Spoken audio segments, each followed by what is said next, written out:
बड़े विद्वान कहते हैं इस बात को। एक संत महाराज जल में स्नान कर रहे थे नदी किनारे, तो आगे से एक पत्ते के ऊपर छोटा सा बिच्छू बहता चला आ रहा था। बिच्छू बहता बहता आया, लेकिन वहां पर महाराज पानी का बहाव कुछ ऐसा था, बड़ा तीव्र। संत ने उस बिच्छू को देख लिया, मन में भाव आया, अरे बेचारा ये कीड़ा, ये बिच्छू कहीं ज्यादा लंबा लहर उठी और कहीं गोथा लग गया तो इनकी तो कल्याण मस्तु हो जाएगा, बिच्छू मर जाएगा फोकट में। क्या करना चाहिए? संत को दया आई, क्यों ना इसे उठा करके मैं पानी से बाहर कर दूं, जमीन पर फेंक दूं, चला जाएगा रेंगता हुआ कहीं भी। नदी के किनारे पर कुछ दूरी पर एक चरवाहा अपनी गायों को भी चारण कर रहा था। चरवाहे की दृष्टि उस पर पड़ी, महात्मा पर स्नान करते हुए। तो महात्मा पहले तो इधर स्नान कर रहे थे, लेकिन वो बीच नदी में जा पहुंचे। ओहो! संत ने महाराज से बहते हुए बिच्छू को हाथ से उठा करके जो फेंकना चाहा जमीन पर, महाराज बिच्छू ने उस संत को काट लिया, डंक मार दिया। हाँ, किन किन को खाया है बिच्छू ने? कभी खाया है क्या? खाया है एक आध बार? अच्छा, बढ़िया रहो, तुमने बाय न खाओ। कटवाना है क्या किसी को? नहीं, ठीक। लेकिन संत को काटा। अच्छा एक बात बताना, संत ने उस बिच्छू के साथ अच्छा किया या बुरा किया? तो अच्छा ही, मर जाता वो बेचारा अकारण। महाराज हाथ से अंजलि से उठाकर जैसे फेंकने का प्रयास संत ने किया, तत्क्षण उस बिच्छू ने डंक मार दिया। और जैसे ही डंक मारा, संत ने हाथ को झटकार दिया, फिर पानी में गिर गया बिच्छू। जैसे ही पानी में गिरा, आपकी से तो मानो खूब अच्छी चौड़ी डुबकी ले ले बिच्छू ने। संत ने देखा आपकी बार तो ये गया, तत्काल दोबारा हाथ डाला, दोबारा अंजलि में लिया, फिर उसने डंक मारा। तिबारा हुआ, चौबारा हुआ, पचबारा, छठबारा, सतबारा, कई बार हुआ। इतने में वो चरवाया आया, गाय चराने वाले। अरे ओ महाराज, काय को परेशान हो रहे हो जब वो तुम बार बार उठा रहे हो और वो तुम्हें बार बार काट रहा है? किनारे पे धर के एक देडारो से फंद कट गया। संत ने बड़ा सुंदर उत्तर दिया, अरे भैया तुम चरवाए हो ना, इसलिए तुम उतना ही सोच सकते हो। कितना?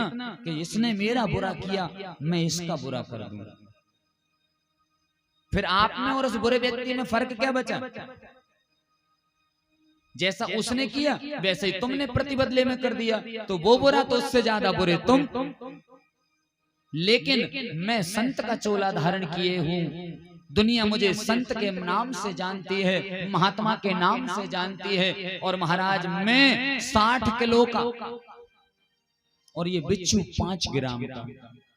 जब ये बिच्छू होकर के इतना 5 ग्राम का बिच्छू होकर यदि ये अपने कर्म को नहीं छोड़ता, अपने खाने के नियम को नहीं छोड़ता, तो मैं 60 बरस को और 60 किलो को होके अपना संस्कार कैसे छोड़ दूं?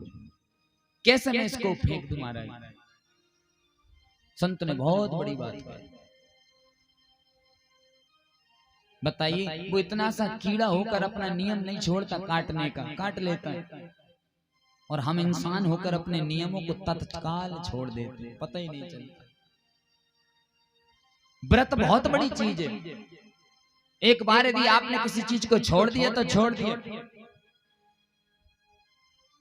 हम सबका जन्म हुआ है, या जितने बेटे सबका जन्म हुआ, सबकी माँ है, किसी की थी, किसी की हैं और रहेंगी आगे।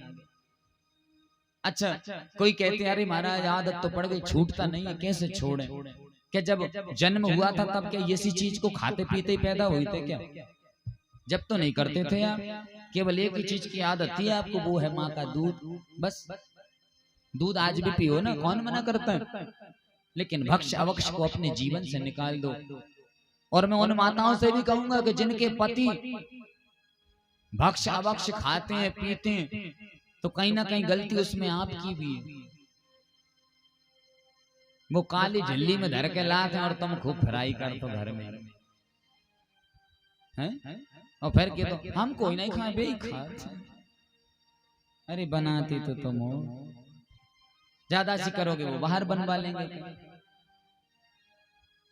लेकिन आप कभी महाराज जोरदार रिएक्शन नहीं करते उनको प्रति। ठोस कदम उठाया करो कभी कभार जिंदगी में पतियों को मोड़ने के लिए कि अब मैं देखता हूं तो ठीक है। ऐसी हालत करूंगी ना मरने दूंगी और ना छोड़ूंगी। हाँ, तुम चाहो तो सब कुछ कर सकती हो।